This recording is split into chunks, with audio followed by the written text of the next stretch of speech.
What up, everybody? I'm your host, JP, and this is my co-host, Josh. Hey, everyone. And welcome back to another episode of the Film Bros podcast.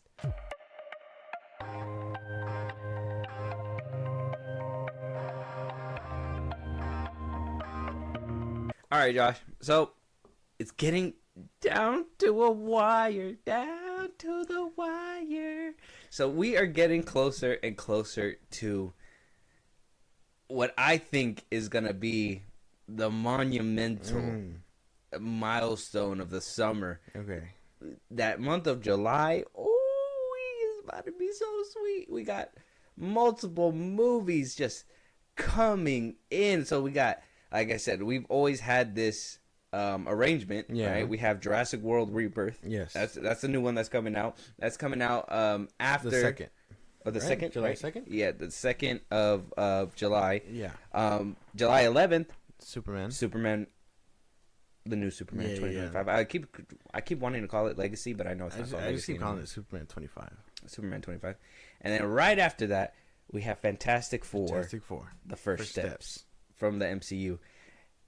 It seems like, and we knew that this was going to be a competition, but it sounds like Kevin Feige has really laced up his shoes and said this competition is going to happen. So not only did we have Superman Day yesterday, at the time of recording, we had Superman Day yesterday.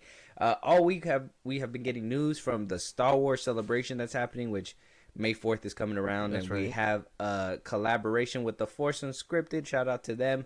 It's going to be coming out on May 4th, so look out for that. But we do have some Star Wars news to cover today as well. There's a few things that we have to cover. DC is one of them. Movies, obviously, is going to be another one. We got some Star Wars stuff, a little bit of Harry Potter things. We got so much stuff to talk about today. We got visual trailers to help us with most of this, so it's good.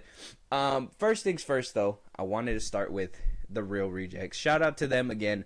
We've been reacting to them at least a couple of times already. We keep getting their videos. They keep popping up on my feed, and they keep saying random shit. Yeah, maybe it's clickbait or not. You know, I think at this point we're gonna have to call them out on the show and just be like, "Hey, man, you guys got to come on, and we need to have this conversation, this back and forth, because at this point, you guys are just saying some, in my opinion, you haven't seen this clip, but in my opinion, some a little ridiculous stuff, just a tad. So we'll jump into this first, and then we'll go ahead and jump into the trailers and the other news that we got to talk about. But yeah, Real Rejects. Let's see what you got to say today. Super positive equates to you being called a shill. I would say equal to or greater than that on the opposite spectrum is the side of the internet that shills towards people's rage, that feeds off of that. There's a word for that, but I can't say it on YouTube. Like, see you next Tuesday? Correct. Got it. Okay. To me, that's people profiting off hate are the British slang and Australian slang that YouTube doesn't love. And it is a highly profitable job that does, like you said, the happy chemicals that come from happiness aren't just reserved for happiness. Like dopamine is a spike in a positive chemical way, but there's also a series of chemicals that are reward based, and your reward chemicals get validated when other people are angry too. Yeah. And I think we don't talk about that enough on the internet of the joy of rage for some people. I think a lot of people succumb to it without realizing it. I think it's easy to succumb to it. I think it's an easy emotion, but it's also really easy to not realize how far it's taken over.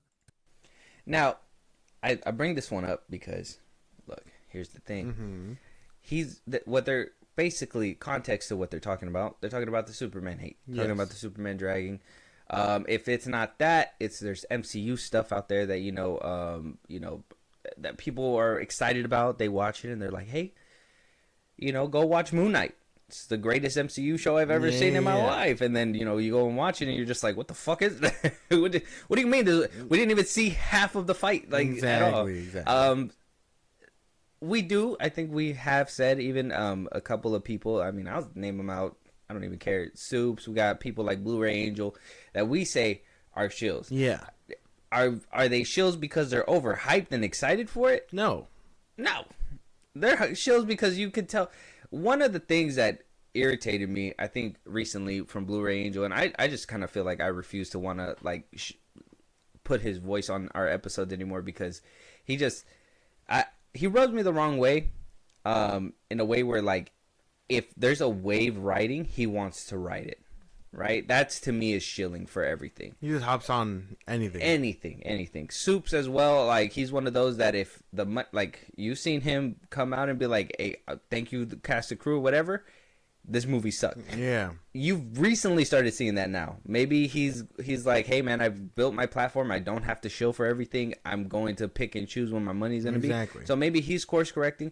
But we've seen some shills on this app. We've seen some shills out in real life, and I've seen it happen repeatedly where people like this come out and be like, "Oh, you guys are just being super mean," and then they get all psychological. Oh, the dopamine receptors are giving out as well when you're angry. It's like, that's not what we're here for, man. We're here to talk about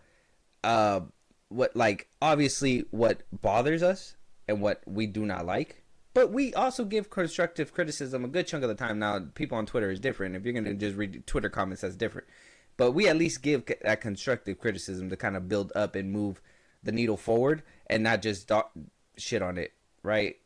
Yeah. But I guess a good way to kind of ask you to see your perspective. You've been kind of on the fence, or not on the fence, on the other side of that Superman coin. Yeah. I've been on the fence, kind of teetering on your side with you. How do you feel about these shills? And what do you say to the people that say that you are getting a kick off hating? Well, I don't get a kick off hating. I don't say that. I think shilling just means that you look up to this thing and you can do no wrong. Doesn't matter what way you do. You look at it, you're just like, hey, this is pretty fucking good. This is great. There's nothing wrong with it whatsoever. You get Star Wars shills, you get DC shills, you even get MCU shills, and with the state that it's in, hey, you're kind of blind. So when someone does say Moon Knight is the greatest show ever, you got to be like, whoa, you're smoking that show pack. Yeah. How much is Kevin paying you? Mm-hmm. Unless you really liked it, then. If you really liked it, then shit, man. Everyone has their cup of tea. But I think if you're like. Still got Marvel shooters. Yeah. The Marvel if shooters. You're raving about it, and you're like, it's a couple years after the fact, and you're like, man, I wish it was this, and that. Then it's dedication. But Soups. All right, man. Soups and Black Adam, right? When he came out the theater and he was deceased and all his friends were carrying him or whatever. Shill. He's shilling. At that point, it was shilling. Yeah. You can tell when they're paid and are pushing an agenda to just be overly about it and all that stuff. Blue Angel, I don't watch him too often. I haven't seen too much of him. It seems like he made a deal with James Gunn behind closed doors. We're going to see a little bit more Superman stuff coming from him for sure. Probably, yeah. Him too. They're just like, hey, man, we like the hype that you bring. We know you'll show for us. And that's just all that is. It's spineless behavior to push product because you were paid to do it. That's it. Mm-hmm. But I don't think getting a kickoff of hating isn't really something people. I don't. There's people that are like that. There's people that go on Twitter and they'll write a crazy comment just because they can, and you're baiting. You know what I mean? It's just you're rage baiting and all that stuff. You don't have to switch everything you say. And all those people have switching and differing opinions. It's not a good look on them either because they're spineless. Being a shill is spineless, and flip-flopping on opinions just for Twitter likes is also pretty spineless. So yeah, that's another thing too that I've kind of been seeing. I think you should just stand on 10 toes on whatever opinion you have. That's the way I feel. Yeah, especially with these people that especially with the new DCU coming up and everything. There's a lot of hate going around talking about it is crazy that Man of Steel is still a topic of discussion these days, but DC fans still bring up BVS, Man of Steel, Zack Snyder's Justice League, till this day, and that's okay. That's that's Snyder cultist shit. Just to dunk on him. Yeah, that's what people say.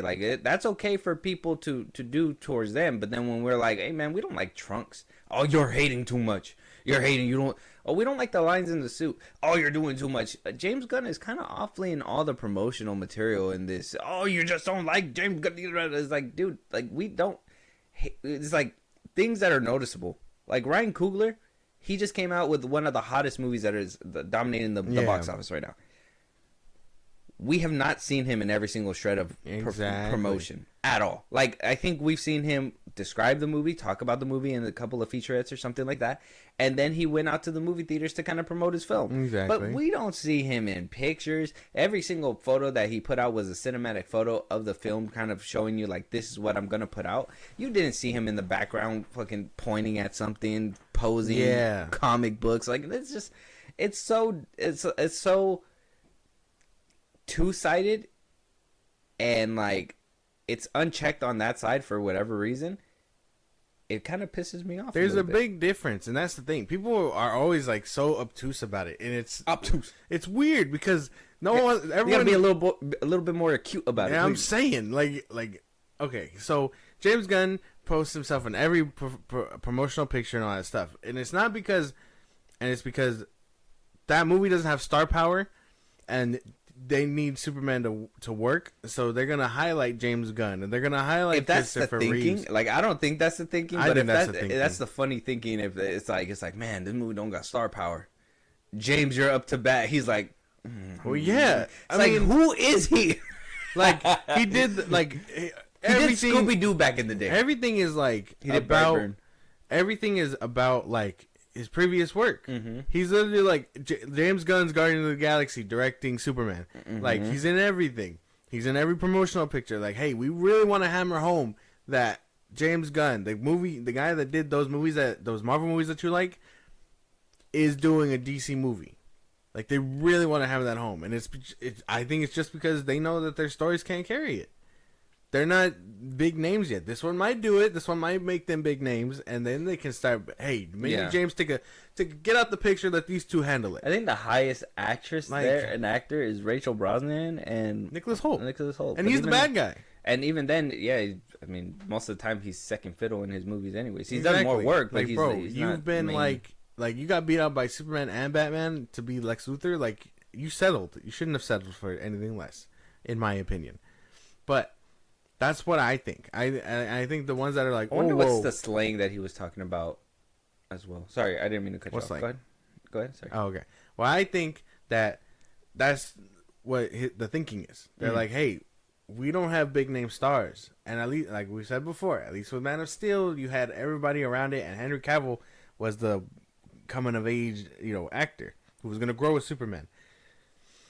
Now it's just, hey, we only have to rely on the director because he's the only guy we got, and they got no one else big or whatever. That's the way I feel about it. Leaned on Zack Snyder a little bit still and everything like that. I don't know. But what I mean is that because he said, like, I guess YouTube doesn't like a certain word, but it's people's rage that feeds off of that. There's a word for that, but I can't say it on YouTube. Yeah, I know the word. See you next Tuesday. Take the first CUNT.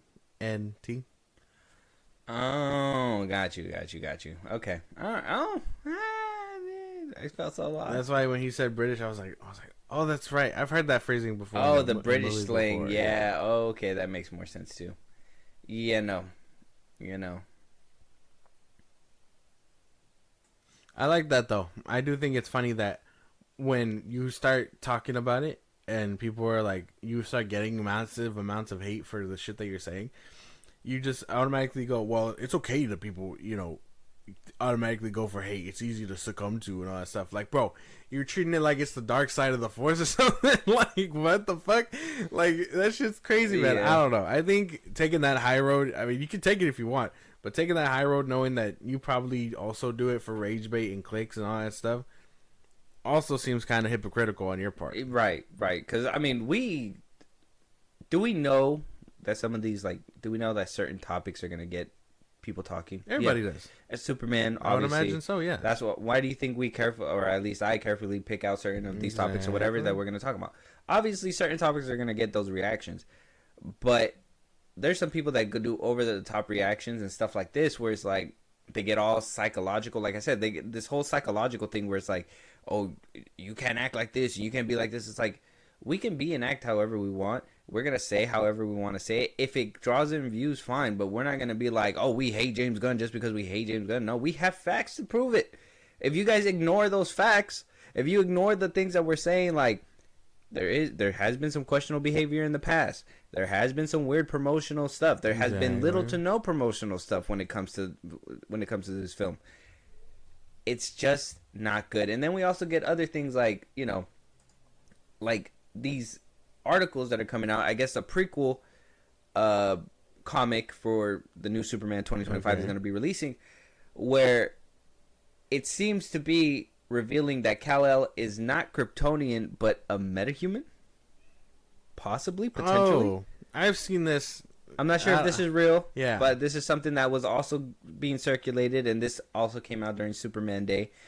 They let out a bunch of different reveals from older comics to newer comics and what's going to be releasing this year. But I mean, do you want me to read you the whole thing? I can read you the whole thing. Just read it, and then I'll clear up any misconceptions. Okay, it says here about Welcome to Metropolis, the prequel junior novel to Superman. So it sounds like it's a kid's book for Superman. It says, take to the skies with Superman in this original prequel novel based on the new film in theaters July 11, 2025. Clark Kent is fresh-faced to Metropolis, trying to balance his new job at the Daily Planet and his secret identity as Superman, a powerful metahuman, while uncovering a dangerous mystery that seems to tie back to the infamous Lex Luthor. Discover how the world's finest superhero found his place in his new home in this original prequel novel based on the film Superman Welcome to Metropolis. Features an 8-page full-color insert with character profiles. So it's going to be a children's book, but, you know, they did say metahuman, a powerful metahuman. So, I mean, anybody in DC... I don't know if it's confirming, but, you know. I don't think this matters too much. This is all, like, what do you call it? Technical. This is all technicality stuff. So, in DC, when you have any superpower and you're slightly above average, you're a metahuman. So it doesn't really matter where you fall in line. You're classified as that by the government. Superman is a Kryptonian. That's what he is. You can't. But he still falls under metahuman. Exactly. Yeah. Okay. It's a whole generalization of superpower beings, but then you start breaking it down. And you're like, well, he's a Kryptonian alien, and then the Flash is. So what you're saying is humanity racist. I mean, kind of. You're lumping everybody all together. They refuse to see him as a Kryptonian, and they just like, you metahuman like the rest of them. Yeah. You got superpowers. It's kind of. I mean, it's kind of similar to what happened in BVS, or is it BVS or Suicide Squad, when they're like, oh, you've heard of the metahuman like theory? Yeah, the thesis. And Wonder Woman is an Amazonian, but classified also metahuman. As a metahuman. It's all like under one scope. Yeah. Okay, so. Not a big deal to rage over. Not too much. This could potentially be one of those clickbait things that he was talking about in that other clip. Yeah, if it's a big like change up like that, sure. But I mean, it's also a kid's book, and I mean, unless your kid actively knows DC knowledge like that, Dad, Superman's a metahuman, not a Kryptonian. No, I'd be like, hey man, yeah, sure. As a father, you gotta burn the book. You have to correct that, man. You have to correct that. Put on Man of Steel or something. But yeah, so shout out to the Real Rejects again. Look, there's a little comment right here. It says, "Bro works for DC Studios. If you think he's not ordered to do damage control, you're dumb as fuck." I don't know how true that is. I don't know. Yep. Apparently, you got some allegations. Real Reject hosts.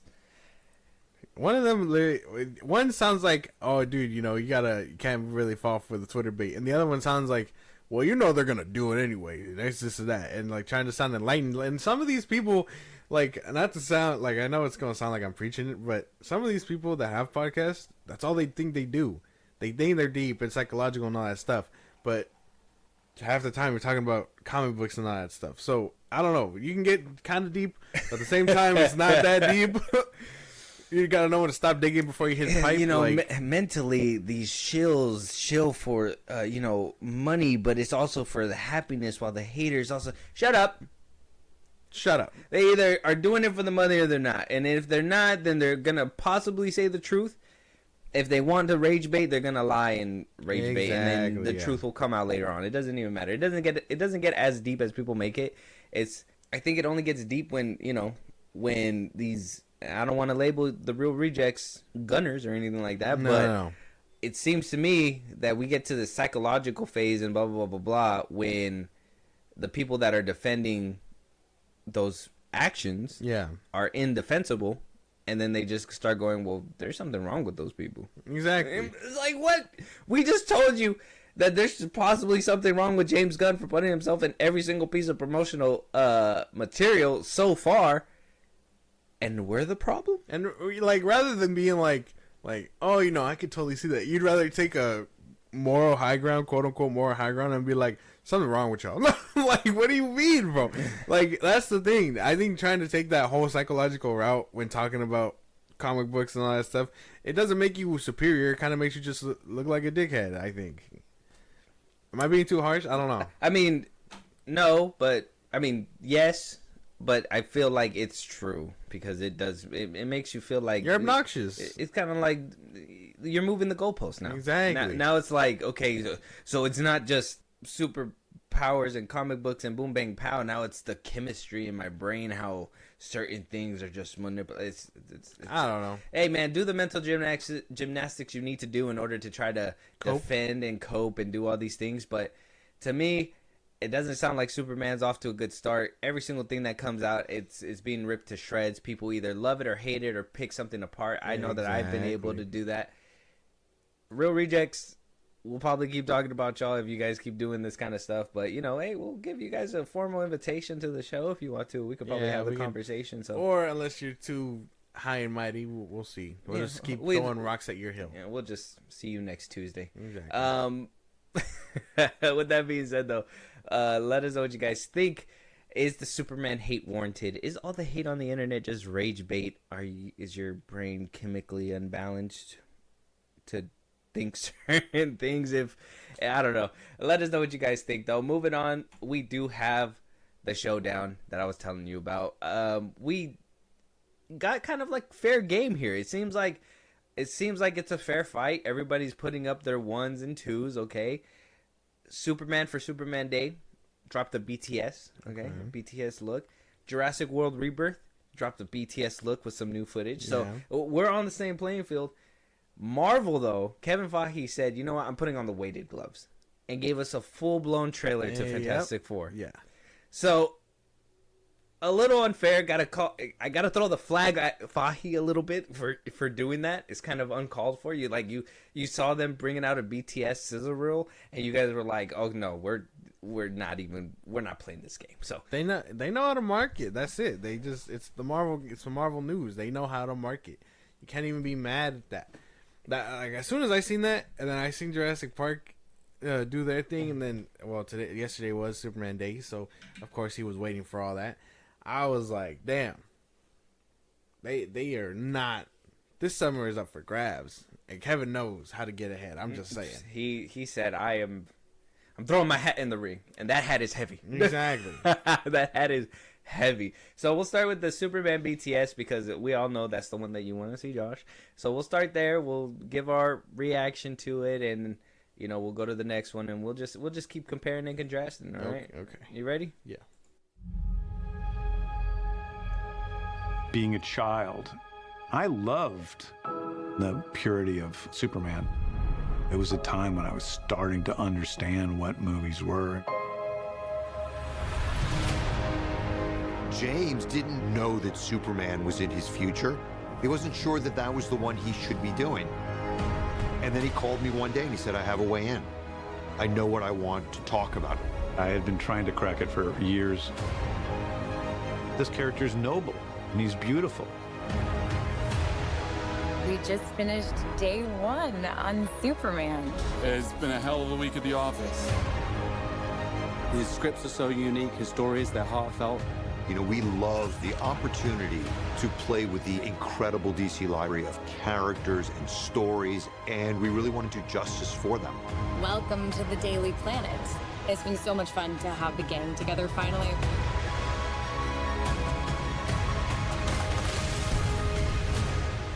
I wear my trunks on the outside of my pants. Like, it's liberating. James in his stories, he does it with heart.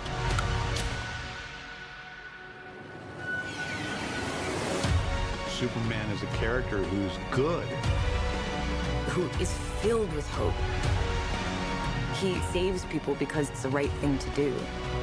We could use a little bit more of that.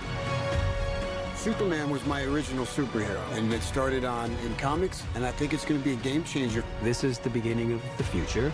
They are launching a new era right now. It's the beginning of a whole new adventure and a whole new universe.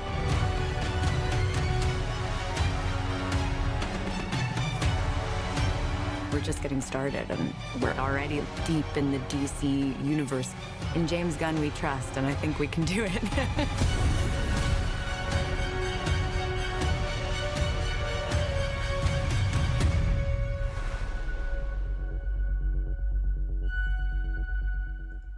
Why does that look better than the trailer? Or the teaser? I was gonna say that. I was gonna say the cinematographer needs to be hired for the film. for whoever made this BTS sizzle reel, we need them to shoot lock the movie. in, yeah, lock in, do the movie. Goddamn. I feel like a lot of these shots were way better than what we actually got in the movie. Like, this scene of the snowy landscape looks way better than what it did in the movie. Yeah. Or at least in the trailer that they showed us. See, what the fuck? Like, that looks cool. I don't know, man. Peter Safran, the first time we've heard him speak. Actually say something, and he just glazes James Gunn. Backed up James Gunn. James Gunn was speaking throughout this whole thing, which I would have... I mean, we saw the actors towards the end speak a little bit, but I would have liked them to kind of tell us what Superman meant to them. But we got mostly James Gunn exactly stuff. See, so it, like, I'm not the only one who thought of that, right? It's weird. This is weird behavior, bro. Like, okay, why didn't we get the actors talking about it? At least, you know, and at least something playful from Nicholas Hoult being like, "Oh well, I tried to be Superman, but now I get to just beat him up now." Something like that, you know, something playful. Why do I give a fuck about James Gunn's journey and why he took so long to make a Superman movie? Or like why he thinks he could do it now and whatever. And don't get me wrong, like, sure, we'll have your dream and your passion and all that stuff. I'll hear a part of him. I'll hear his story out, but I want to hear from the actors. Before the actors, especially bro. like when I haven't even heard of the actors at all, and we're supposed to build a relationship with them for them. Like, are we gonna see James Gunn in the film too? Like, are we gonna? Yeah, probably, dude. He's probably gonna have a big cameo. He's gonna be stand like out. He's gonna be like Superman's butler. I don't even know, dude. He's gonna have a cameo or something. I can feel it. I don't know. I can't. I think this is weird. I just think this is weird behavior. I think there's no way to put it outside of I think this shit's weird. We got a few glimpses, right, of the film. We got Lex's power suit. We got what people are kind of dubbing as like a Bizarro take, maybe right here. I'm not sure. It's good to know that the robots are animatronic and real. That's fun. Practical stuff is something that I always like preach. The Fortress of Solitude is kind of real as well. We saw our first glimpse at Hawk Girl, Metamorpho. Can't complain about that stuff. Looks not too bad. Comic accurate. Not too shabby. Yeah. Like I said, the whoever has the camera here, it just looks a lot better. Like, everything just looks more epic, more cinematic in a way. Hot girl jumping with somebody outside of a window. The trunks are there. Yeah. Full it's set. liberating, he says. Yeah. Fucking nerd. I don't know. I just, like, why? They are pushing him so hard, and he's not even in the movie. He's behind the camera. Front and center at every single picture, too, huh? Like, I don't know. He made himself go to the very front for this one, I don't know why it bothers me. Like, it's weird. It just bothers me because I know it's see, weird. Like, why not show... It's weird because if you're trying to show the movie, like right here, it should have just showed the armor. Right here should have been Mr. Terrific in his plane. I know, we only seen him once throughout this whole thing, too. Like, why wouldn't Mr. Terrific show you his plane? Like, oh yeah, this is what we were gonna see in the movie or something. No, Nathan Fillion glazes James Gunn. Glazing James Gunn. Everyone is talking about James Gunn. Why? Is David Cornsweet not able to do this? Why'd you guys hire him? Like, why wouldn't we talk about, oh, Superman brings hope, and I think Cornsweet can embody that and bring that to screen. why is it that it's James Gunn's responsibility to do all that stuff? Which, I mean, he's a part of that process, but the people that we're supposed to be relating to are the actors. The actors on the screen. I don't know. This is weird, and the fact that it's motherfuckers like the Real Rejects who want to think that want to say weird for making it weird. Like, no, this is weird promo. This is weird behavior. Like, this is all. And I'm sorry if this promo looks better than your film. I'm sorry. This is a shot from the film. This one don't look too bad. Certain scenes don't look too bad within the trailer, but then you got those action scenes like the one with Hot Girl flying. Like, it's gonna be rubbery. I don't know, man. I don't know. This one weird. This one was a. Seeing the cape float on and stuff, it looks nice, but then you turn around and I see all that shit in the front, and I'm like, oh my god, it's just shit in the front. The cape putting the suit on its back right now. I know, but the cape's on the back, bro. What the fuck, dude?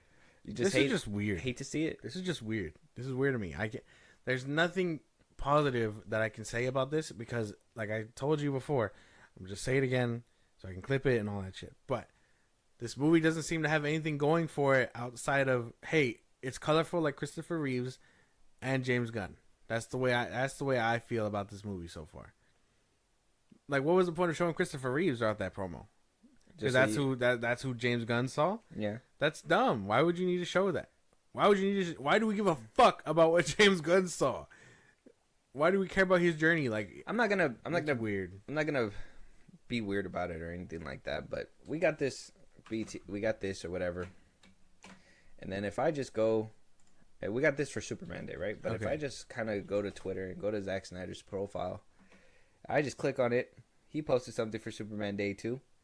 It was just a picture of the very first picture that we got. I think it was like the second picture that we got for Man of Steel, where it's Henry Cavill in the safe, and all he did was give us a quote for Superman Day. He said, "You will give people of Earth the ideal to strive towards. They will race behind you. They will stumble. They will fall, but in time they will join you in the sun. Cal, in time you will help them accomplish wonders." Jor-El.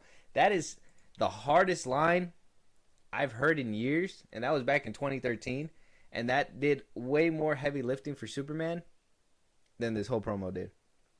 And I ain't even trying to rage bait or nothing like that. It's more of a impact thing, and I don't even think I've seen enough or heard enough of Superman in this BTS is a real. I've seen him enough at all to even be like, yeah, that's the Superman. There's a big difference, see, though, because this is going to sound kind of crazy, but he posts a picture of Henry Cavill, not him and Henry Cavill, and then he puts up the quote.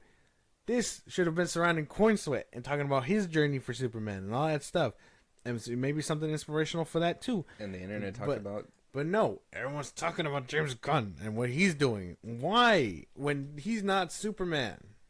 Unless he thinks he's Superman, and this is like a whole self-insert thing, because, I mean, he has his fucking dog, and it's an ego thing, and all that extra shit, but, God, dude, God, the promo's weird. I think this promo is weird. Wow, he got ratioed by Zack Snyder. His little snippet only got 30K likes, and Zack Snyder's post got 35K likes. Yeah, I don't know, man. Twitter's a scary place sometimes. Get ratioed, dude. Superman ratio is crazy. I just think this shit's weird. So if this is what we're gonna see in the film, I love this because it looked good, at least visually. If you go and show me the first Superman trailer again, or the one where like he's flying, it's gonna bring the film down for me. So I'm gonna just keep this one in mind because this is the best piece of promotion I've seen yet, even though it's still riddled with James Gunn and everything. This is the best piece of promotion I've seen, and so 6 out of 10. If hype was beaten down because of everything that was put out beforehand, this kind of helped build it back up a little bit, and I will like to leave it here. This is probably going to be the last thing I see of Superman. Anything. I'm probably not going to even bring it up anymore, but unless it's like pictures or promos or something, trailers, this is probably going to be the last. We have to get a trailer at some point. Well, I'm probably going to get that if the movie's out in July, it's April, May. We'll probably get it by end of May, June. A month or so before the film. Yeah, and then tickets on sale. That's another thing though. people are like, well, he's doing promo and all that stuff. No, he's not. These snippets aren't enough. These little behind the scenes hyping up James Gunn and not the movie is weird. And I'm just saying, pictures, don't get me wrong. I know that we're getting like little BTS pictures from him or whatever, but every single BTS photo where he's in it, still kind of weird. Still kind of weird. Exactly. Every BTS photo where he's in it, they want him front and center because they're relying on him so heavily, and it's insane, in my opinion. But anyway, I think... Oh, at least the cat gets photos on his own. Superman. Fantastic Four, getting a trailer. Even every Sunday when they do that whole, like, oh, we're here every Sunday for dinner and all that stuff, like, that is great promotion. That is just staying on bar, doing what you gotta do, reminding people, hey, we are getting this fucking thing. And then you get pictures like this. I didn't even see this picture. This is like they're in a Friends sitcom.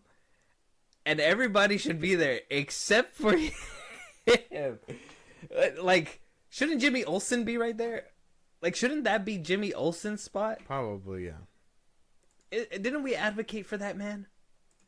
Didn't we advocate for it? Like, this makes sense. This is a red carpet thing. This makes sense. Yes, put okay, well, in every photo, that's okay, yeah, sure. That's fine. You know, that makes sense. I don't know, man. I just can't. I think everything about this promotion is weird. That's it. There's not much else to it, you know? So we'll continue to get shit like this instead of a real trailer, and people will eat it up. This trailer, you didn't really... It didn't raise... Didn't do anything for you? I'm still at like a 4. I think this is weird. Give me a full fucking trailer. Give me a 2-minute trailer. Just let me try to soak it in. Don't give me no flying bullshit. Don't give me no BTS. I don't want to hear nothing about your story. I care about Superman. I don't care about James Gunn. You're asking me to care about James Gunn Superman. I need to just hear Superman. Okay. All right. Well, check out the BTS is a real. It's out there on YouTube right now. Let us know what you guys think. We'll make a determination right now. Okay. All right. We got Jurassic World Rebirth. Like I said, this is also a BTS one, but we got a few scenes that are new in here as well. So. All right. For anyone who loves the original Jurassic films, this is the movie for you. Oh my God. Steven gave me a call and said, hey, you want to do another one of those? It's called Rebirth. It harkens back to the first film. It's a survival story.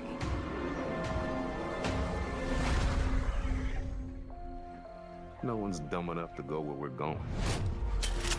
When I read the script, it felt like a love letter to Spielberg. I've always wanted to shoot on film. I really wanted Jurassic World Rebirth to have that naturalistic, cinematic quality. The original Jurassic asked that brilliant question of just because we can, should we? What the hell are those? It's an epic action-adventure story, and there's some new types of dinosaurs being introduced. It will have a lot of humor and it'll be fun. But it also has a lot of very scary, very intense moments. The sequence with the raft was in the first novel, Jurassic Park. One of the first things Steven and I said was, we got to get that raft sequence in someplace. We've really gone back to basics to imagine yourself in this circumstance on this Jurassic Island. It has adventure, it has friendship and loyalty and the betrayal of those things. It has an almost impossible task that you just root for everyone to complete. Duncan! Come on! The movie at its core is thrilling. I know that it will bring back the wonder of seeing Jurassic for the first time.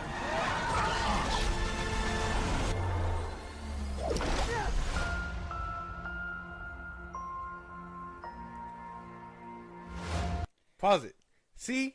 You see the difference? You see how none of them are glazing Gareth Edwards and they're not praising one man for doing a movie? You see how they're talking about the story and what it could mean to people and bringing back the embodiment of the first Jurassic Park and all that shit? You see how every actor is getting their turn to talk?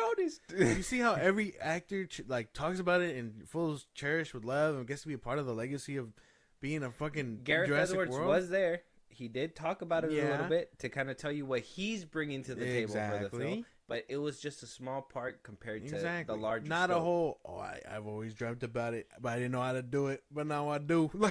Like there's such a big difference in these two things. And yes, this is how you do it. Gareth Edwards was there, but he wasn't. No one was blazing him. All right, I already got the James Gunners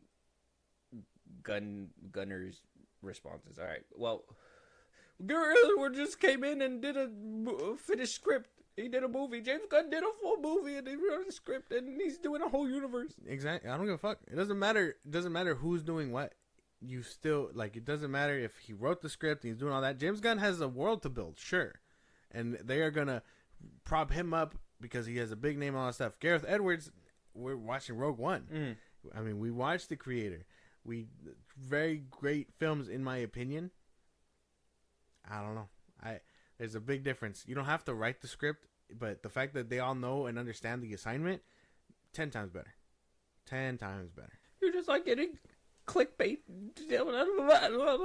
And then they just explode afterwards. Like, well, man, you're succumbing to rage right now. I do think so good. That looked way better. This did look. This is how you build hype for a film. I was happy about this. I wasn't really excited for Jurassic World, but yeah, this the way they talk about it and like the music and the alignment, like I feel moved by this. Hearing that there's a scene, and they kind of been hyping this up for a while, but like there was a scene in the original movie that didn't make it, but now it's making it. Yeah. Like years later. Mm-hmm. I'm down for that. That's cool. That sounds fun. This movie looks fun. Everybody sounds like they're having a good time doing it. I don't know. Down. This is how you move the fucking needle. When your cast really loves it, the director has heart with it. This is how you do it. I'm at like an 8 hype level. Yeah, this feels like a love project where Superman feels like a project that is aiming to appease people. Yeah. Where this one is aiming to be a film, right? Be its own film. I think that another shout out to Sinners. We're gonna go watch that in 70 millimeter. Fuck is you talking about? But like that's another movie that's doing amazing wonders because of the fact that an artist put his artistic vision into it and made something amazing. Yeah. Right. Superman, though we wanted to be Superman, Man of Steel felt like a character that was poured love and hard work into it. Even Brandon Routh's character, when he played it, even Christopher Reeves. That's why when people are like, "Oh, we want Christopher Reeves back," it's like that took a group to build him up. It wasn't just him himself. Yeah, everybody played a part, from the director to the writers, to everybody that made who he was. Same thing with David Cornsweet. You need everybody to be a part of it. Yes, not just one man tugging the whole boat. That's not the way that it happens. Kevin Feige can do it. Yeah, but he's had 20 plus years already. Yeah. I think the best way to put it is that this one doesn't feel like it has an agenda. And no, I don't mean like woke agenda or public politics and all that stuff. I'm talking about like film and heart and art into it. Everyone in Jurassic World involved in it feels like they love it and know what's going on. Superman, we know, has a lot of things on it, and James Gunn they are really just hammering it in that he's part of this fucking movie. And there's an agenda to it, it feels, where this movie needs to succeed, and they want to build a universe off this. Otherwise, they're all fucked. Like, there's an agenda being pushed with. Oh, okay. DC. Like there's a lot of expectation that's coming with this film. Yeah, where Jurassic World just feels like another Jurassic World movie, but there's a lot of love behind it. Well, if we're done with Jurassic World Rebirth, looks great. It's gonna be. It looks like it's gonna be fire. We'll figure out whether or not it's gonna make the cut in July or not, but. Like I said, the weighted gloves are in. Kevin Feige has brought out the Fantastic Four trailer. Okay. This is, I think this one would be more comparable to the Superman trailer. Or, I mean, like I said, this is more of a trailer. The BTS sizzle reel is different than this, but they both have the same stakes. The MCU has not been so hot. Okay. I know some people are like, oh, it's not dead. It's not dead. It's like, it's been struggling. It's been struggling for a while. Though it's had its little comebacks here and there, but I mean, let's think about it. Even the little comebacks that it had, like Deadpool and Wolverine, nobody's talking about it today. No Way Home, nobody's talking about it today. Like, it's all nostalgia stuff that's been happening with the MCU, in my opinion. Yeah. That it hasn't, like, no films have been sticking for multiple years, besides for the moment that they're released, and then we're on to the next project. Yeah. What does Scorsese call them? Just like events. Yeah, or what do you called them? Conveyor belt movies. So it's like they're, that's how they kind of felt at one point. That they're here, then they're gone. We talk about it, then they're gone. That's it. Nobody brings them back. There's probably once in a while where somebody on Twitter is like, the Marvels. Revisionism, like all that shit like that. You guys slept on this movie, Secret Invasion. You guys slept on this show. No, we didn't. We watched it. We were rightfully asleep. It doesn't even matter. I chose to sleep during this, actually. So we'll check out this trailer. Like I said, this is a full-blown trailer. I'm so excited. It's not a BTS thing, but it's a full-blown trailer. It sounds like it's going to do amazing. Okay. The first family, Fantastic Four. Okay. Let's get into it. Wow, folks, we all know the story. 4 brave astronauts head off into space and come back forever changed. This car? Our city, our planet, owe a debt to these intrepid souls. And while we can never repay them, we can certainly celebrate them. Thank you, Fantastic Four. Thank you. Thank you, Fantastic Four. Please welcome the Fantastic Four.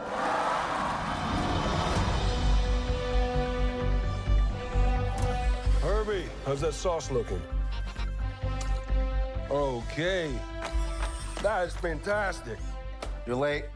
What do you mean? What do you mean, what do I mean? You're late for dinner. Yes, we are. You late? I just said that. Are you pregnant? What? You're gonna be the best mom in the world. And you are gonna be the best dad. Just kidding. You are out of your depth. We are gonna be the best uncles ever. We can do this. Nothing's going to change.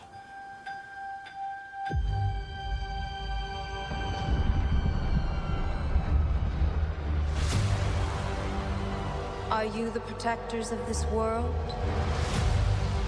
Yes, we are. Your planet is now marked for death.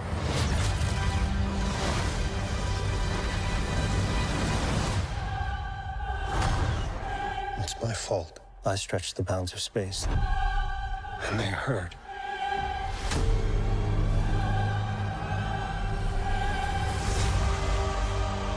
Are we safe? I don't know. There's not enough time. I'm not giving up. We will face this together. We will fight it together. As a family.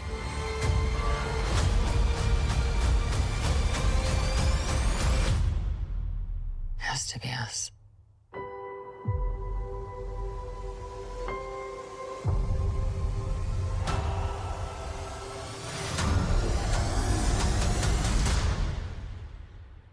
We will protect you.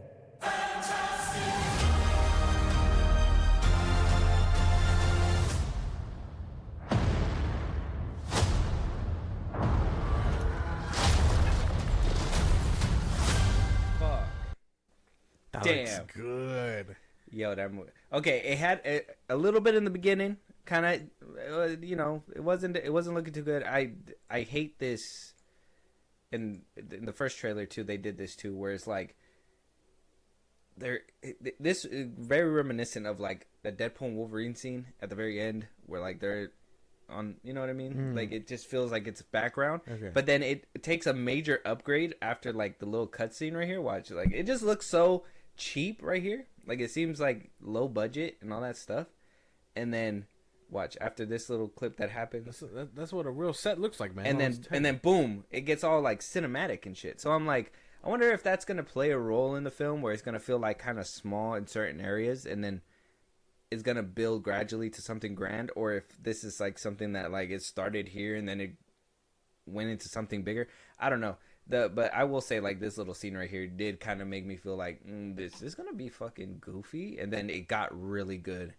Off rip. I do think the little callback to the second Fantastic Four is great. I think this is nice. Are we gonna get a rehashing? Are we gonna get the little split changing of the powers again? I don't think we're gonna get any of that. No, I do think I think they're gonna just try and stay away from that. Obviously, there's not many stories to tell, and I mean, maybe I'm wrong, but that planet that looked like it was getting destroyed kind of looked like the Earth too. So Maybe they're gonna find a way off planet to enter our universe. I don't know.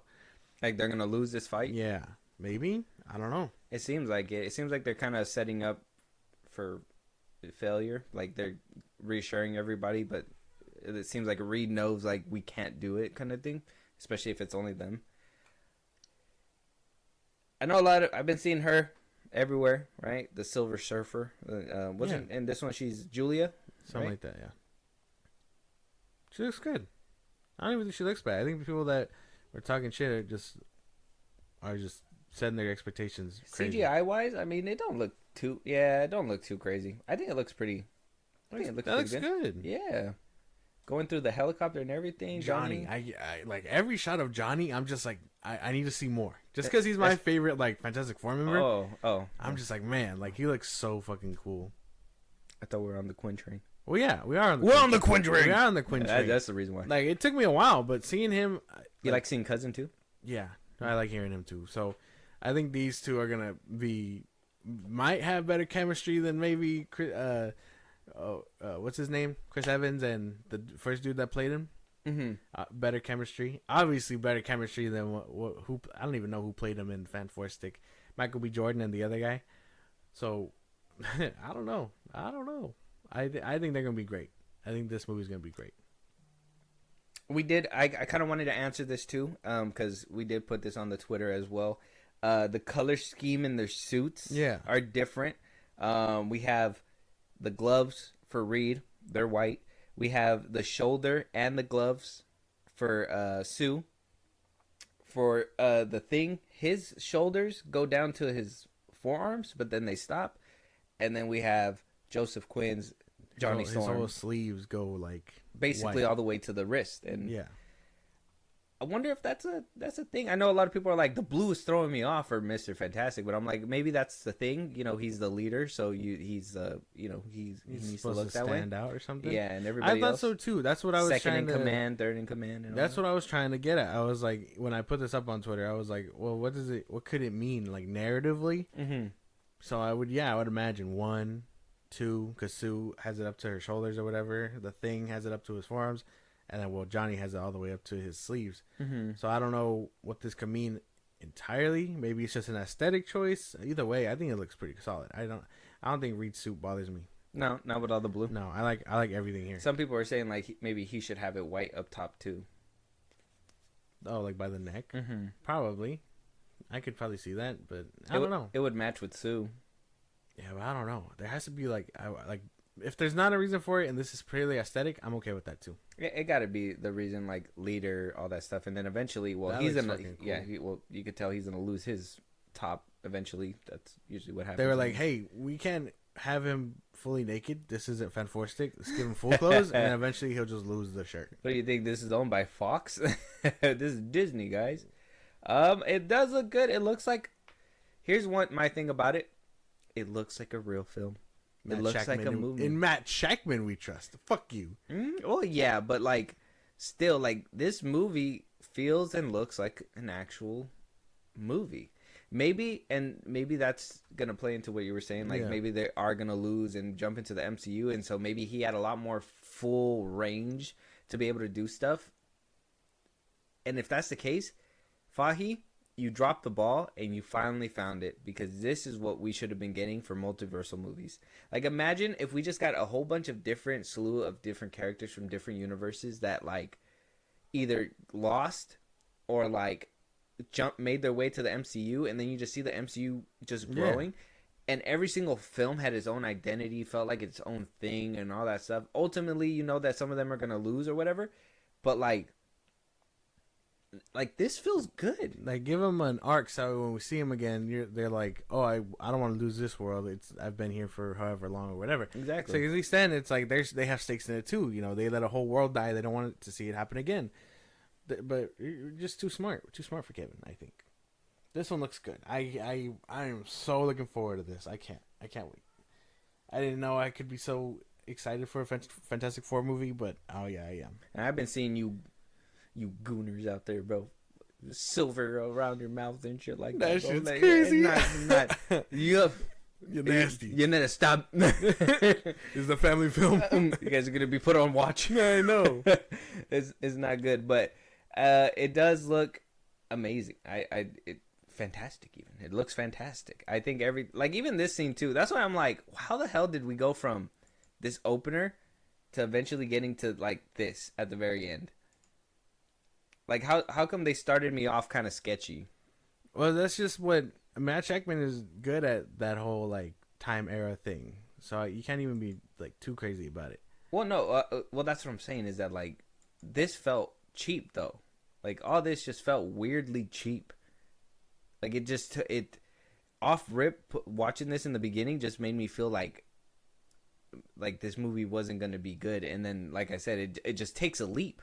It just takes a bound, like dip difference. Like I don't understand what happened there. Like you don't feel what I'm feeling. No. You don't see like how like it went from this to this. Like one day you're just lifting up cars. Next thing you gotta throw one at the Silver Surfer. Exactly. Like how do you? Like, I think that's gonna be a part of the journey. Maybe like they're wonders of the world. They went up to space and they came started back with off superpowers. small. Maybe. Well, yeah, like, that's why they came back with superpowers. No one expected it. So they're like they're just wonders of the world. Like how did that happen or whatever? And then then they gotta become Earth's defenders as a Fantastic Four as a whole. Yeah. So maybe they could have been around doing it for a while after coming back down from space or whatever, but I don't know. Either way, I'm excited. This part where you just, boom. He looks so good.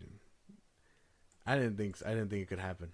You didn't think Fahi was gonna cook with this one? No, I didn't. I did not. I'm trying to see if his eyes do glow yellow. I fucking love that. He looks good. I just need him by the end of the movie or something like that to make the 4 and the circle, and we'll be okay. He did the thing.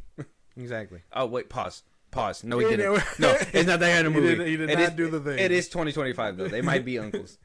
That's just crazy. I don't know. I kind of enjoyed him. Franklin is confirmed. She's pregnant. That was something that we were, a lot of concept art that leaked. We were wondering like, will she be pregnant? They kind of confirmed it in the trailer. It's gonna happen. She's gonna be pregnant. I think that was the big main thing because they dropped that snippet where like, oh, you're late. And oh, how late? Mm-hmm. And so a lot of people were easily drawing that thing for dinner. Like, everyone was already thinking like, oh, she missed her period. She's gonna be pregnant.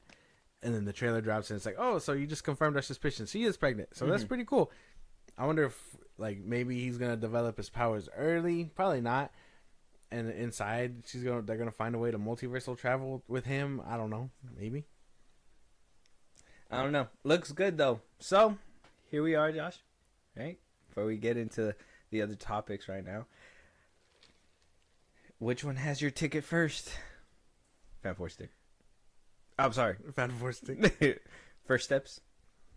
Well, I mean, First Steps comes out later in the month. Yeah. But it would have my ticket. If it was first. Yeah. 2 tickets. You could get 2 tickets. Jurassic Park and Fantastic Four. Yeah. That's it. But we gotta get 3 We tickets. Get Superman. We gotta get 3 tickets. You're gonna put Superman. I'm telling you, like I think. I already told you that you're gonna have to buy my ticket for that one. I'm not giving James Gunn my money. Good thing we're unlimited holders. I don't have to. Well, I'll buy CJ's ticket because it'll offset it. But I do think that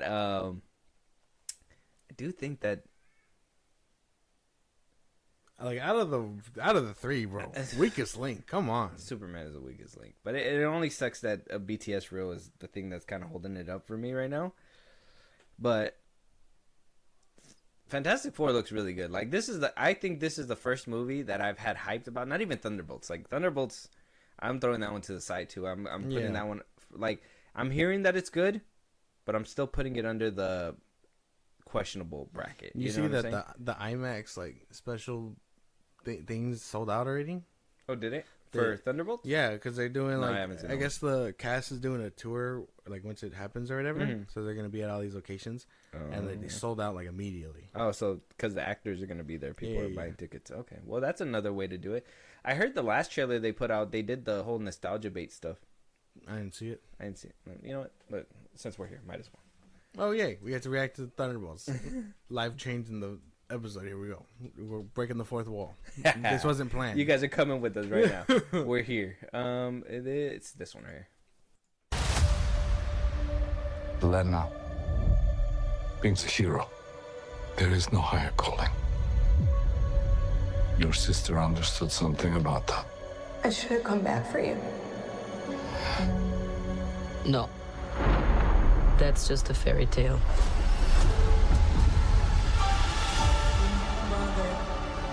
I was in high school when the Avengers came. Kind of strange that it's all over now. No one's coming to save the day.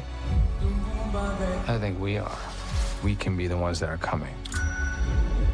But you have the wrong people. We have all done bad things.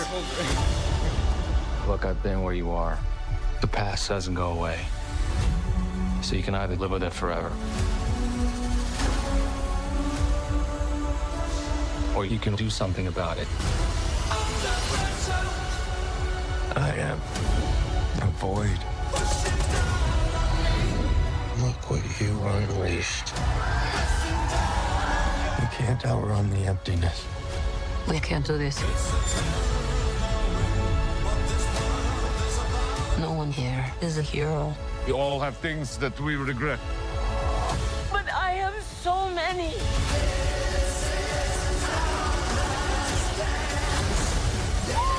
Lena, when I look at you, I don't see your mistakes. That's why we need each other. We can't stop him alone. No one can. But we can find a way. Together. Marvel Studios Thunderbolts. Under pressure. Under pressure. That's Someone a crazy, is dying. Crazy music choice. Somebody's gonna die? Probably. There was 5 instead of 6 right there. Oh yeah. No, not them. I mean, well, yeah, that. But the asterisk. Before there were 6. Now there's 5. Oh, at the end? Yeah. Someone's dying, bro. It's not, obviously not Yelena or any. Of the Ghost. Yeah, I gotta be Ghost. I seen a BTS thing where Yelena did that actual jump off the tower. Yeah, that's pretty cool. That shit was real. I'm down. This looks good. I mean, it looks decent. It still looks like this one looks like if you want to talk about one having identity and one not having identity, this film doesn't have any identity whatsoever. I don't believe it. This movie, like, it feels bland, basic. It feels like it was put together because they wanted to, and that's about it. It doesn't feel like like how Fantastic Four did. I don't know. I still like this one. This one looks. I mean, it looks functional. It looks like it'll make you make it through. I'm hoping it's a little bit better. Is it weird that they put Chris Evans in this trailer? Yeah, Scarlett Johansson, just a little bit. Well, but yeah. They're trying to get butts in seats, and yeah. I mean, if nostalgia baiting is the way to go, Marvel, I feel like they're just doing it way too much. And then you have Fantastic Four, where it seems like they're going a completely different direction, but that's because it's not tied to everything. They have no quarrel with the MCU cast. So, I don't know. Maybe you're right, but I don't know. I'm still excited for this. I'm gonna be. This one feels like a conveyor belt movie, and then the other one feels like a special project on the side. Yeah, like there's heart in this motherfucker. Like, yeah, exactly. It's beating. Like this one feels like a factory cake, and the other one felt like Shackman did the icing on his own, made the batter from scratch, did everything, beat that shit. Crazy. That's just crazy. I don't know. I'm still down. I'm still down for May 2nd. That one's coming out pretty soon. Yeah, we're going to see that. All right, we'll watch this one for sure. Check out the trailers though. Fantastic Four and the Thunderbolts trailer. Thunderbolts looks and then Fantastic Four looks good for me. But Josh says that they both look good. So yeah, check out the trailers. Let us know what you guys think. Moving on though, Josh, HBO has revealed multiple castings. Some of them people are like, wow, the casting director is right, spot on. And then a casting was announced and people are like, wait a minute. But wait a minute, something doesn't look right. So I'm gonna read off these characters. Okay. and I'm gonna see your reaction in real time. All right. Here we go. So we got a few castings done, right? So we got John Lithgow. He will be playing Dumbledore. Okay. That's our first one right here. Mhm. Janet McTeer. She will be playing Miss Minerva McGonagall. So she's gonna be playing Miss McGonagall. Professor McGonagall. Yeah, and then we have Papa Esidu playing Severus Snape. What the Professor fuck? Severus Snape, and we got Nick Frost playing Hagrid. Sure. Luke Thalon as the Defense Against the Dark Arts, Professor Quirinius Quirrell. The first guy. Yeah, and then we have Paul Whitehouse, and he's playing Argus Filch. Which Filch is the keeper of the halls. Oh, the one with the cat. Oh, okay. Does anything look off to you? I'm questioning one. I think everybody's questioning that one. Why choose him for Snape? I thought Snape was meant to be like from what I've heard from the books. What I heard from the books is that he's meant to be kind of ugly and all that stuff, but they already casted kind of an attractive person. The dude that did before, what's his name? I can't remember his name. R.I.P. to him. Yeah, but the first Snape, like weirdly enough, like he looked ugly, but in like a weird way, kind of like Adam Driver. No, like I would say like he looked pretty good for the role, but he's meant to be like, kind of ugly and all that. Mm-hmm. So I don't know if this was the right move. Alan Rickman. R.I.P. Rest in peace. I don't know if this is the move. I think it's a little weird that they chose to choose him. Everyone else, I guess, man. If I had to pick a follow-up Harry Potter cast to the best movies around, this would probably it. It looks pretty spot on. These are like B-listers. I can't lie to you. No. Look, Lithgow is pretty known. So is Nick Frost. The rest of them, yeah, not too much. I heard she does some. I don't know if she's in the Marvelous Mrs. Maisel. I don't know. Oh, with what's his name? With Brosnan. Mm-hmm. But yeah. Man, I don't know. This whole casting. The weird. Severus Snape thing got me kind of. I mean, I've been a little confused. I've been hearing some of the complaints on it. I can't really think of anything else besides like, it's just not Alan Rickman. Yeah, well, not that, but it's like I'm used to because I'm picturing a man with like long hair, kind of like Alan Rickman and all that stuff. But like, how is is a black man gonna be able to do that? Is he gonna have dreads and all that stuff, like dirty dreads? Is it gonna translate well? Yeah, that's the question that I'm like trying to figure out, like picturing it, because we've had, like why I don't understand the need to swap this person like that. You know what I mean? Yeah, I don't get it either. I don't know what what's her name could be thinking. Because Dumbledore could have easily been race swapped, and that wouldn't have. I don't think that one would have drawn a lot of. Much, no. That one would have still been kind of like, well, why? But I mean, that one wouldn't be too crazy. But like, why Snape? Yeah. Why is he the only one like being race swapped? Is my question too. I don't know. Maybe what's her name just didn't want to come off racist. I don't know what it could be. I don't know. This isn't like I don't want to make it sound bad or anything like that. I'm confused on the casting. That's it. That's me too. Like I don't want to make it. If he does a good job, fine. But like if we have a certain portrayal kind of painted in our head, about it, like it's for you to deviate that hard. It's like a whole. It's kind of like out of nowhere, in my opinion. So I understand some people. Now, I do see some of the comments, and people are like, well, making jokes. And I'm like, yeah, some of those jokes are kind of valid, but I'm like, I'm trying to be positive about it. It doesn't seem like too bad. They're going to make James Potter racist. That's what I fear. I thought the whole point was that would be different too. Like he's gonna hate Harry Potter because his dad was racist, and then Harry got to overcome racism. Inherit racism. Inherited racism. That's like okay. So Well, that's it's like I hate you, Harry, because your dad was. Well, he's a half-blood prince, right? So he's already like half Muggle, half. Snape. Yeah, Snape. Yeah, he's half Muggle and half wizard or whatever, right? So it's kind of a form of racism, like when they call Hermione that or whatever, mudblood, right? He's already, that's kind of like racism. Well, yeah. So adding an extra layer and actually making him black and just hitting the hammer on the nail is that's just kind of over the top, no? Kind of, because now it's no longer subtle. It's heavy-handed. That's what I'm saying. Because I mean, we know, like I said, they paint it in the world like that with Hermione and Snape. Not Snape. The one that makes fun of her. Oh, the blonde boy. Malfoy. Yes, sorry. I know I'm spacing out on these other characters' names. Malfoy is always dogging on her because she's a mudblood. So yeah, it just feels, I guess now, just blatantly heavy-handed racism. I don't know if that was the intent or whatever, but that's definitely what it's going to look like when we get flashbacks to James Potter, just being racist to him. That's it. That's like the best way to put that. Yeah.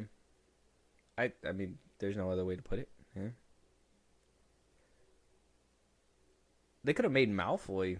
I wonder why they're starting with like the. They could have made Malfoy black too, and I could have been okay with that too. Maybe. I don't know. I don't know. I think after damn Malfoy keep the Draco on him. Oh my god. Oh shit, my bad. Sorry. I think after the whole cast and stuff, the way they talk about it, I don't know. I think this is just like I already know it's unnecessary. It feels like they're just trying to compensate for whatever. So I don't know. I wonder why they're choosing all the professors and stuff before the children. Maybe that's because that's the biggest casting. Well, yeah, shoes to fill and whatnot. That's probably going to be the last one because those are the ones that have growth spurts. So we cast them quick. We start rolling quick. We get as many seasons as we can. Yeah, and then eventually, they're gonna outgrow their own like production team. So I'm pretty sure they're gonna be last. But once we get those Harry Potter castings. After we seen the Severus Snape stuff, a lot of people were like, "Oh, Harry Potter's gonna be black too," and I'm like, I don't think that's gonna happen. But what's the problem if he is? Well, I don't think that's gonna happen because, like I said, James Potter has to be racist. James left Lily for a reason. He didn't leave her. That doesn't look like my baby. He's like, that don't look like that mine. Is a white baby. Let us know what you guys think though of the casting. Snape seems to be the only one to kind of raise an eyebrow, but everybody else seems good. Nick Frost as Hagrid is kind of spot on for me. Oh, I don't know. I just think attempting to fill the shoes of these actors who already did a phenomenal job is already like a fucking huge weight for sure. Yeah, I don't know how they're going to be able to fill those shoes, but hey, we're going to have to wait to see when it comes to that one because we're getting TV shows. Yeah. And TV shows are different than movies. And so if these TV shows kind of suck, they'll be canceled. So, and they don't have to worry about accommodating children because they won't have a show to do. But let us know what you guys think of the casting. Moving on, Star Wars. Like I said, we do have some things to talk about. Celebrations happening right now. I'm assuming the better stuff's gonna come out tonight. So if we gotta kind of do an emergency one for Monday, we'll do it. Okay. And so we probably won't do a review for Monday, but we will keep an eye. I will keep an eye out for it. But some Star Wars stuff that came out as of right now that we can discuss. We're getting a few new shows, right? First things first, we got a Darth Maul show. Star Wars Maul Shadow Lord. Gonna be releasing in animation. We got one little snippet from the panel. It looks like a little, like somebody took it from the audience. Yeah. Put your phones away. Clone Wars animation. Already peaked.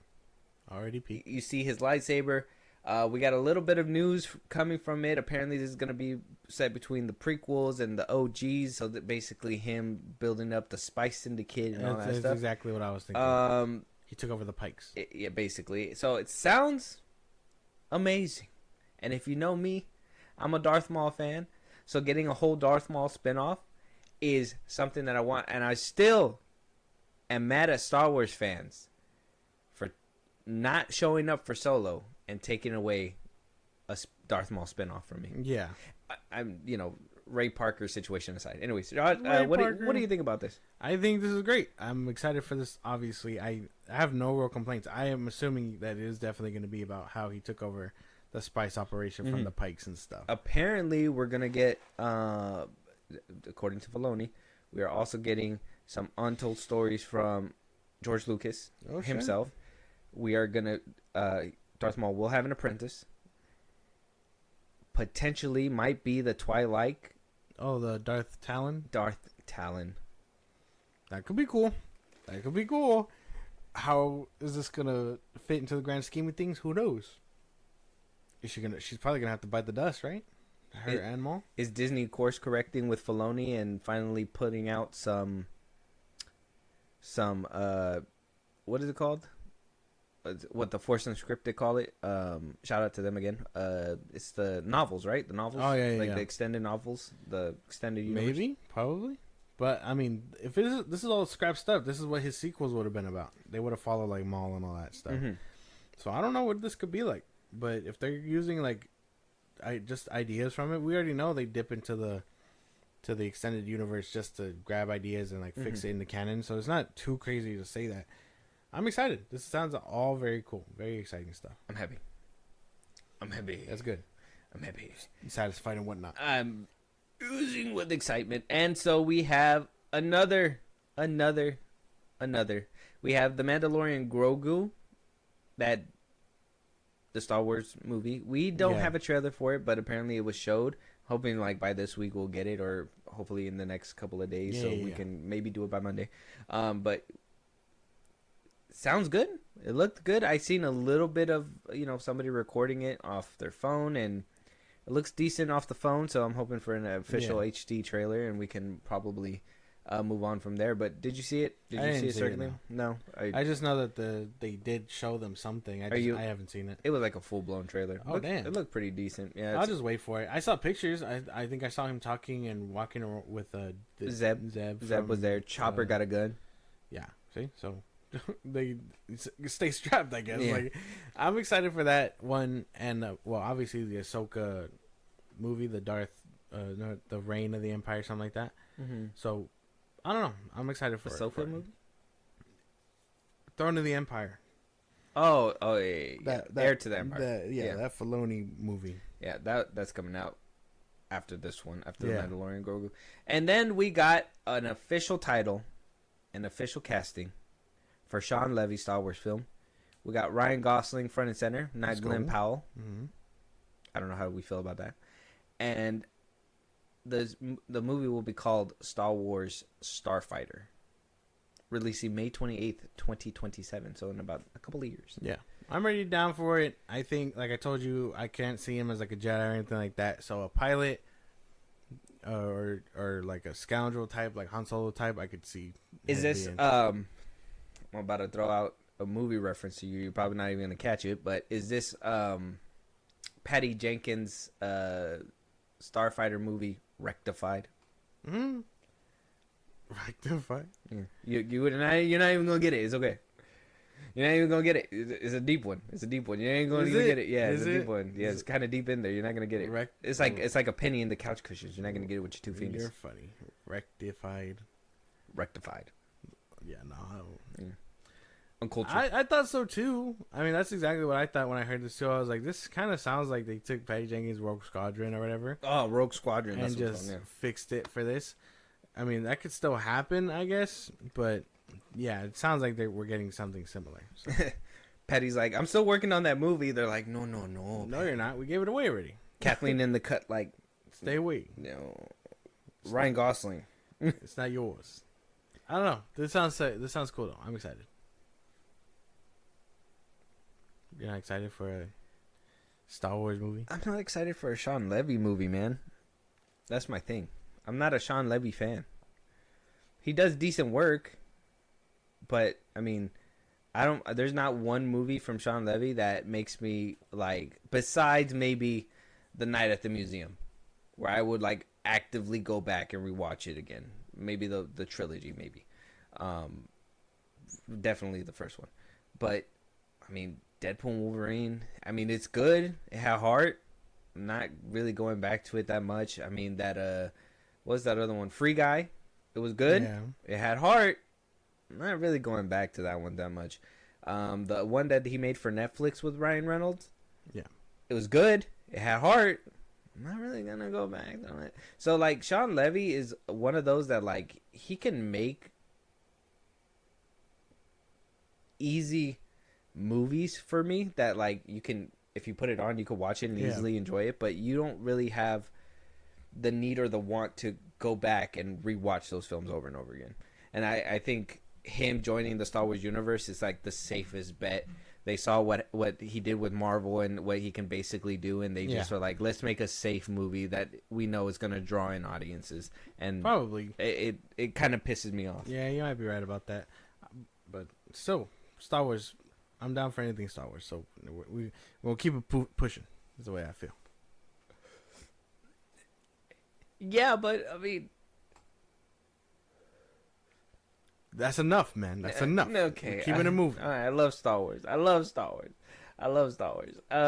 But yeah, so we are getting that at least from them, Ryan Gosling and Sean Levy, and that's basically all we have so far. So I mean, a couple other things dropped, nothing major. I mean, Ahsoka season 2. We got a new character for Baylan Skoll, which I'll probably compile all that later on. Christensen's coming back for season 2 of Ahsoka. Yeah, we got a stupid ass Dave Filoni's writing all 8 episodes.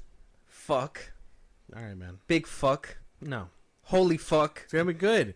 We're gonna see the Mortis guys. Yeah, and we're gonna see where they came from. May the force be with you. Why are you saying that right now? Like, it's just out of nowhere. I don't know. Like I said, I think he could write good for animation. Live action, he's still kind of struggling. I'm hoping he's gotten better at the past few years that we've been, kind of been covering him and covering all this stuff. But holy damn. Him writing all 8 episodes? Holy damn. It's gonna be cool. I mean, could be. It is.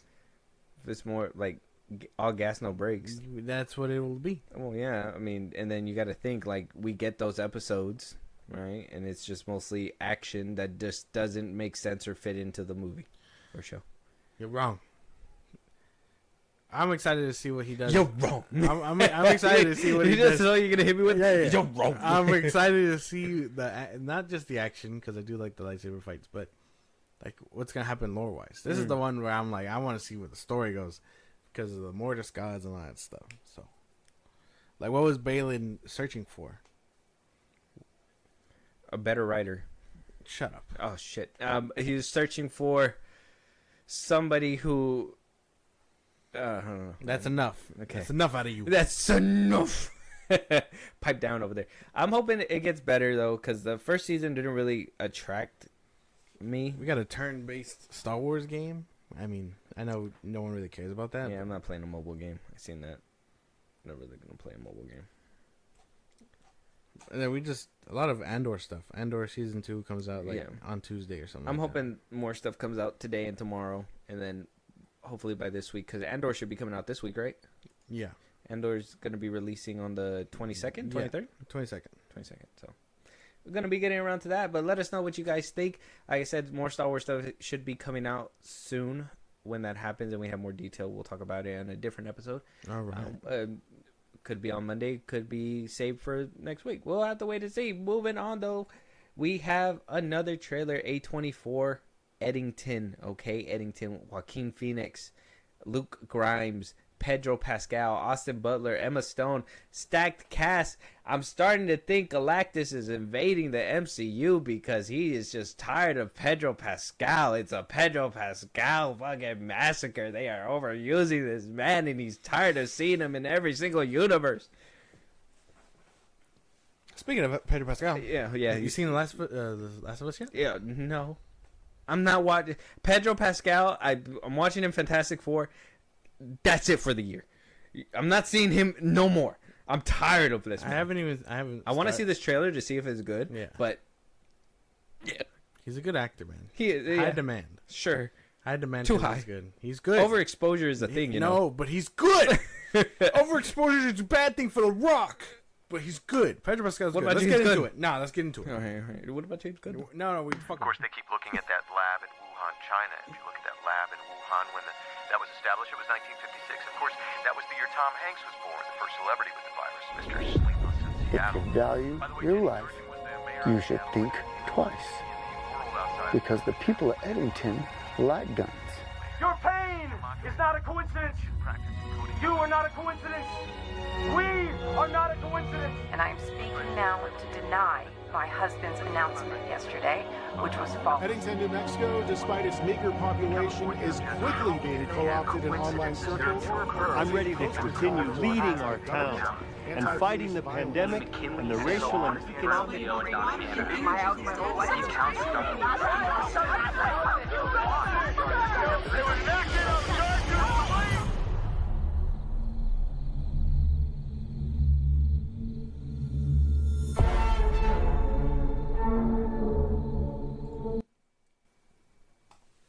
Is that Joaquin Phoenix? Yeah, another mysterious little 824. What are you doing? Your little mystery. Son of a... Can't say that word on the air. But what are you doing? Why are you making these cryptic-ass messages and phones and movies and shit? Why can't you just make a movie and tell us what it's about? They're like, wait for the second trailer because we will put one out. We're not James Gunn over here. Peter Safran. Sometimes they don't, though. And they just give you that. And they're like, just wait. And then you find out it's out. And you're like, holy shit. What the fuck? I'm supposed to go see this. I'm down, I guess. It wasn't much to go off of. I mean, the cast alone looks pretty cool. I mean, Ari it's a 2020 movie, too. And it's so, like, just another COVID thing. Obviously, a lot. Yeah, that was another thing, too. But, I mean, I guess a big draw-in for this movie is the fact that the director of Hereditary and Midsommar is making it and all that stuff. So this is another one of his work. It's kind of like we do have a Jordan Peele trailer in the back end, but it's kind of like Jordan Peele's name. You know, you hear his name, you know the horror movie's probably gonna bang. So Ari Aster. I mean, it's not too much to go off of, but it looks like it's gonna be another up that lane creepy. Yeah. If I don't see another decapitation, I don't know what we're doing here, 824. Yeah. But check out the trailer, Eddington. It's not too big, but if there's another one, we'll probably check that one out. Exactly, but it did what it needed to do to kind of build that anticipation. Sparked interest, yeah. Pedro Pascal, though. All right, man, let it go. You only see them once. Yeah, man. We're moving on, though. We got Tom Hiddleston in The Life of Chuck. Yes! I've been waiting for this one. I totally forgot the trailer dropped, but when we saw the teaser, I was like, I'm fucking with this movie. So let's go. We got the trailer. Let's get it. In this moment, I am wonderful.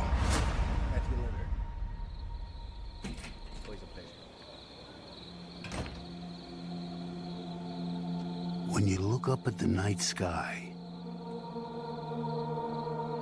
it can tell you stuff about your future.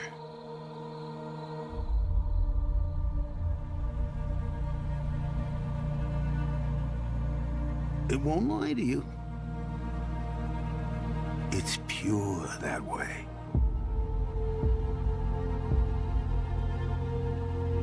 You might see a lot more than you wanted. But if you have heart, you have hope. And you have heart in you.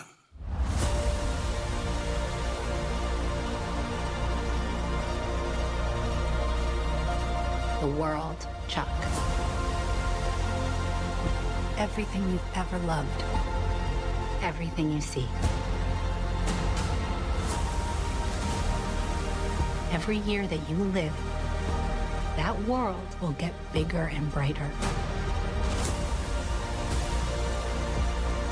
And more detailed and complex. You fill the whole thing. It'll be a universe.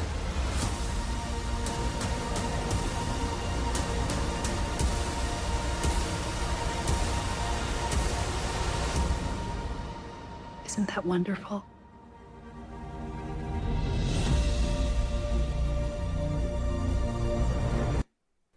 Sign me up. That movie's gonna be monumental. Sign me up. It kind of reminds me of like Nobody.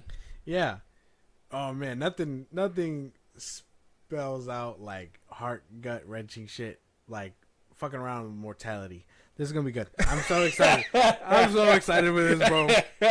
Nothing hits harder than, you know, fuck gore, fuck horror, fuck all that shit. You know, fuck drama, sinners. Who needs it? I want some existential crisis is happening, my boy. Exactly. Give me those Sinner, things. like all those movies help me escape. This one, you know, feel Galactus, I ain't scared of you. I'm scared of what happens to me when that boot slams on me. And I don't know. I don't.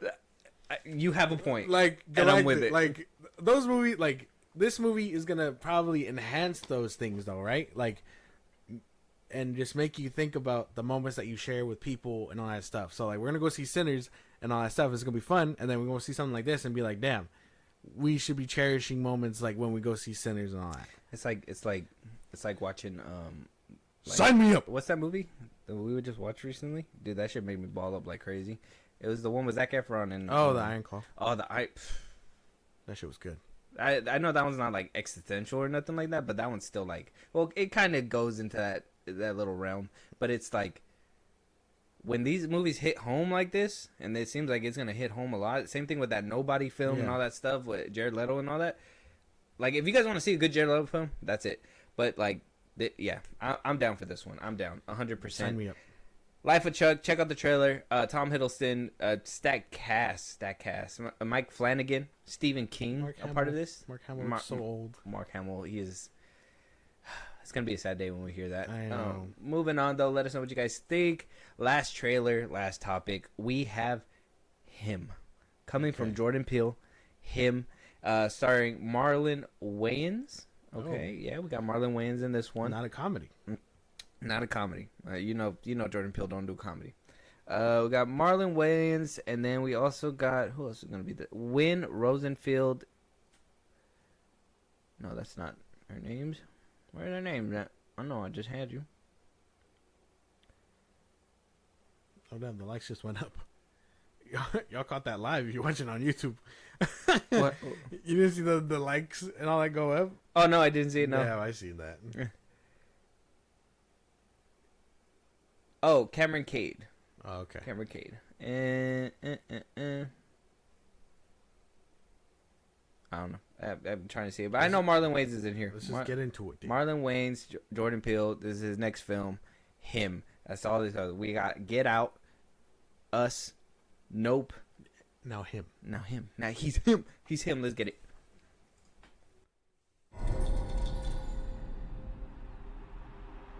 Do you want this? I said, do you want this? If you want to transcend the game, you have to dig deep. Your mind and your body have to be in sync. Talent is how hard you're willing to work. No days off. No sleep. We grind. I'm never good enough. I'm never good enough. That's how great people think.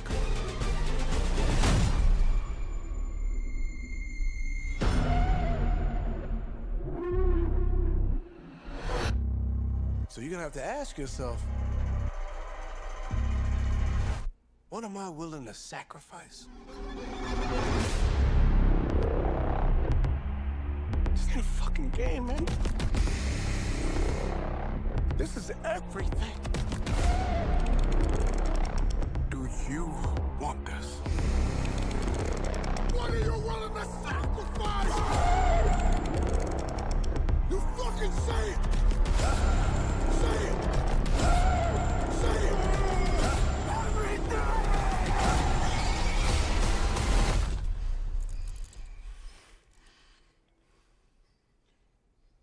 And show me.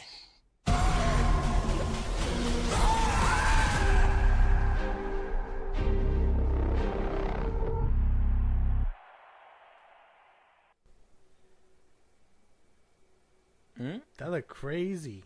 That seems intense. Like a dark version of your Never Meet Your Idols type shit. Mm-hmm. Not bad. I'm down. I am down. September, right? Something like that. September 19th. September. I'm down. Sign me up expeditiously. Jordan Peele is producing it? Yeah, he is producing it, so he's not directing it. Justin Tipping is directing it. I thought this was in his next thing, but because everybody's announcing it as produced by Jordan Peele, so everybody's just. I thought this was his film. But they're using his name. Yeah, not the to director's boost that name. shit up. Yeah, not the director's name. Which you see how that is. That threw me out too. That was crazy. See how weird that is. That's not. It's not just a James Gunn thing. Well, that's what they did with the monkey too. I told you that was weird. It was weird, but it was still good. The movie. I didn't see it. Not the monkey with the hands. It was the fighter one. Oh, okay. You remember that one? Yeah, Monkey Man. Monkey Man. There you go. Oh, yeah. Matthew Patel. Mm-hmm. Yeah. Like Jordan Peele, he did produce it. He saved it and stuff like that. I thought you meant the monkey, like. No, that one the scary movie. That one Jordan Peele wasn't a part of, but the Monkey Man, that one was the one where like it was heavily like ran with that Jordan Peele was part of it, and that's why like this one kind of threw me off too, because I was like, wait, produced it? I thought he was like directing it, but no, he's the director is Justin Tipping, but he is producing this film, so it does look good. It looks like it has Jordan Peele's like DNA in there or like touch, but like. Yeah, kind of threw me for a loop. Crazy that they're using his name like that full on, but it does look like a good film. It looks like it's going to be trippy. It's going to go all over the place. But you see how marketing works? This whole episode can just be chalked up to that. Yeah. It's weird. Because this is Jordan Peele has nothing to do with it outside of producing. James Gunn has everything to do with that movie, and everyone is cheering him. And then I told you when that monkey movie did come out, the scary one, or the supposed scary one, and they kept talking about the dude that did, all these other movies. It was the dude that did Barbarian. Zach Greger. Yeah. Kreger. Yeah. And he's doing another one. You seen that they're marketing this one where like kids out of the shadows and all that stuff? Mm-hmm. All that shadowy shit on Twitter. Yeah. But you see, they do that and they're like overhyping it, and so it just translates weird to me. Yeah, because people are walking in thinking it's a Jordan Peele film. It's not. And it's not. Yeah, because, I mean, somebody who's not looking twice at it, like, let's just say, like, I didn't look twice when I was pulling it up or whatever. Now that we're looking twice at it, it's like, wait a minute, that's not Jordan Peele's film. Yeah. So, like, when people are in the theater, this is what causes disappointments, right? They finish the film, like, wait, Jordan Peele didn't do this film. Yeah. But they said he did it. Oh, he just produced? But this film wasn't, you know what I mean? A lot of people won't understand what producing is either. Expectations get kind of crushed. Yeah, because then you're like, what? He's doing another movie where he's actually behind the camera, and it's like, well, he fell off with him. And then you see how they're doing it with this one, and then you have like Gareth Edwards, who is hyping up his film without putting himself all through it. Yeah. You have James Gunn putting himself all through it. You have people saying that, over hate, under hate, psychological. Look, man. Everything, the proof is in the pudding, right? We see it as we go down these topics.